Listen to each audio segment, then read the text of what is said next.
Adin calls out Misfits Boxing. Let's take a look at this. I know Adin is running Brand Risk Boxing. He's doing down in Miami. Now, granted, you guys know I did not want to be a part of the second event because of kind of the stipulations around it. Everybody's doing their thing. I've learned in this scene, and shout out to W.A.D.E, sometimes it's better for me just not say anything, sit back and kind of control what I can control, unless things are absolutely necessary to be said. I know everybody is doing events like this now. You know, HS is doing them. Adin's doing them. I know Dean just got back on his street fight event stuff. So people are doing their thing. You know what I mean? It is what it is. I don't have any beef with anybody though.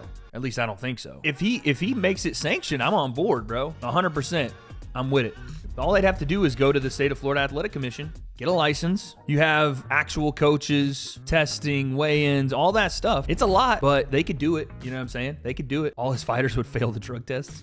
Well, it's in Florida, and the Florida Commission is notoriously known for being a little bit more, you know, lax, depending on where who's fighting and what the actual experience is. That's why a lot of the creator stuff is in Florida. That's why Triller was in Florida. They sanctioned Creator Clash 1 and 2. You know what I'm saying? And granted, Creator Clash did a way better job of like getting people ready and having actual training and, you know, medicals, da-da-da, but I think Adin would have the funds to be able to do it, yeah. But let's take a look at what Adin had to say about Misfits Boxing here. It wasn't KSI directly, but someone from Misfits talked mad shit about me. They're like, don't do Adin Ross's boxing event. It's like not gonna do good or some shit. Someone from Misfits said that. Kind of crazy, I'm not gonna lie. But it's funny because Misfits also offered, they told someone from Misfits also said, yo, Tav, Adin should stream the prelims. Like, fuck out of here. It's all right, they scared, chat. Watch what Brand Risk Promotions does. Just watch. Just watch. It's cool, bro. Yo, chat, I got this. I swear to God, I got this. Just know that Adin hears everything, bro. I swear to God, I got this. It wasn't. Oh, man. Here's the thing.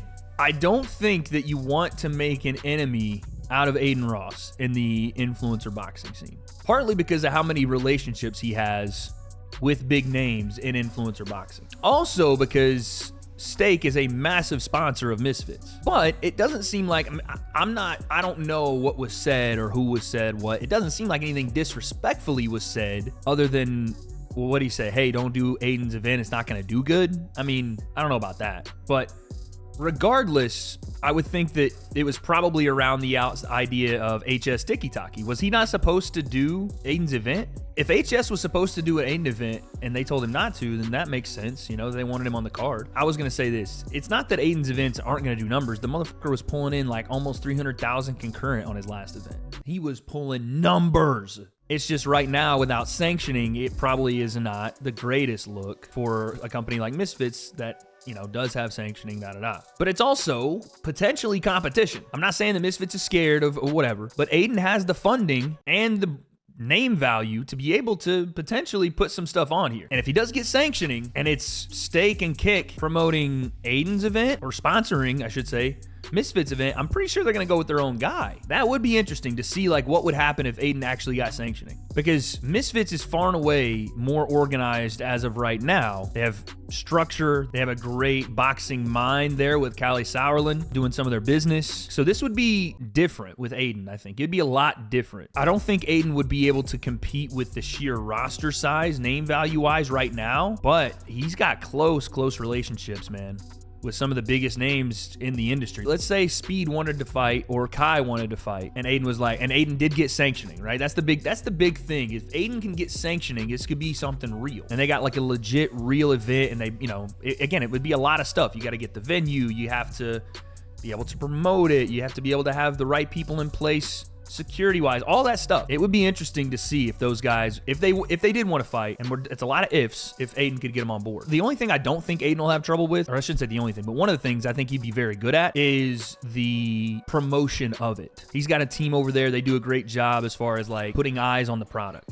I don't think they need much help with that. Maybe just some video editors, or, you know, someone said the Blood Brothers potentially. Outside of that, man, this could be interesting if Adin really commits to it. I don't know how committed he is to making this a full-fledged promotion, more so than just like, hey, let's once a month do a fight night here in the warehouse. But if he commits to it, there's a lot of money on that side, and money solves a lot of problems. Here's an interesting thought too, man. Something I've always said could potentially fix influencer boxing, at least with the whole issue with pay-per-view and not being able to generate a pay-per-view audience. One of the big things I always thought would help is if you could stream the fights free on YouTube and try to recoup the value of what you would get from pay-per-view with loading the card with advertisements. You saw Creator Clash try to do something like this, but could be interesting to see because ticket sales would be massive. Some big brands being involved, even though Adin is brand risk promotions, that's the issue, but it would be the first test in seeing like how could you recoup value if you even needed to, because I know that again Stake being a massive financial backer, but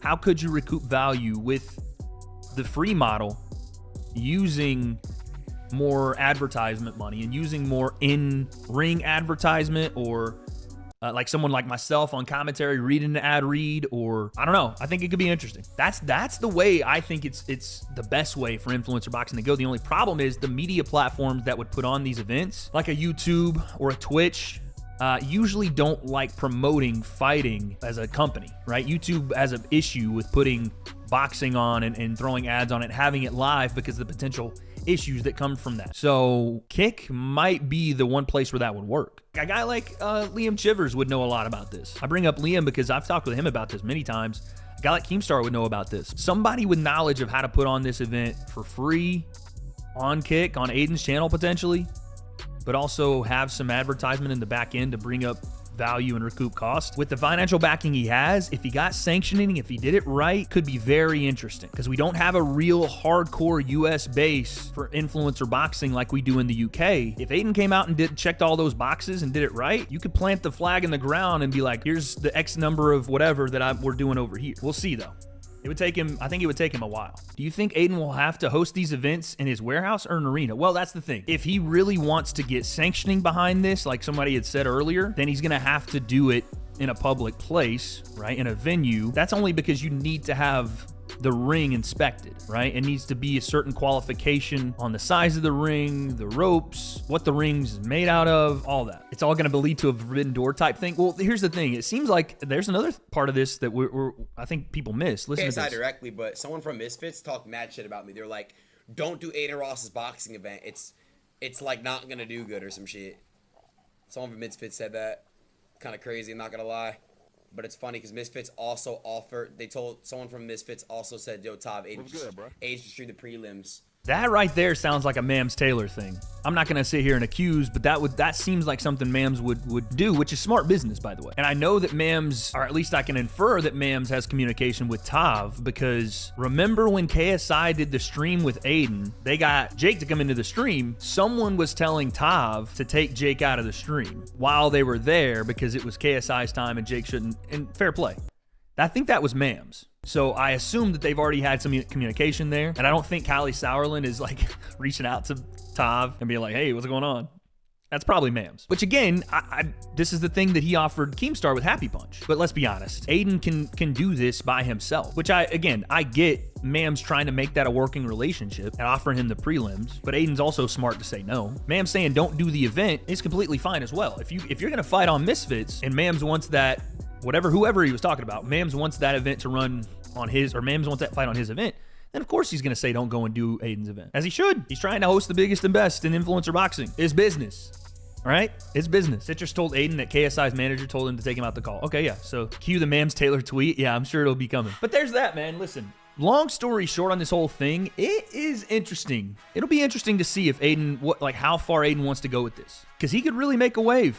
He could. And again, it's because there's already interest around it. He's done 2 events, and I don't know what the numbers have been on the one I was on. The second one did crazy good as well. People enjoyed it from what I heard, even though, again, I would rather see safety protocols be put in place, which I hope with him saying he wants to get sanctioning done will be the case. But competition breeds excellence, man. And right now, Misfits has had a stranglehold on influencer boxing, and that's because they've done, for the most part, the right things, right? They've checked all the boxes. They've been consistent. They put on good events. They brought names in that helped the events. They did the prime card. All of that was great, but now they're left without any competition. And sometimes what pushes you as a company, as a brand, is that new hot thing people are talking about, whatever. This can only be good, right? I said the same thing with Kingpin. I said the same thing with Creator Clash. I'll say it here. Competition breeds excellence, and influencer boxing competition is great. Yeah, Adin had upwards of 300K on both streams. That's pretty good, man. For a warehouse, not pretty good, that's really good. For a warehouse fight night, really good, man. So we'll see what happens. We'll see what happens. All I know is if you are going to go to war, you're going to need a big backer, and Adin has that. If it's war, then let it be. I don't know what happens, but guess we'll find out.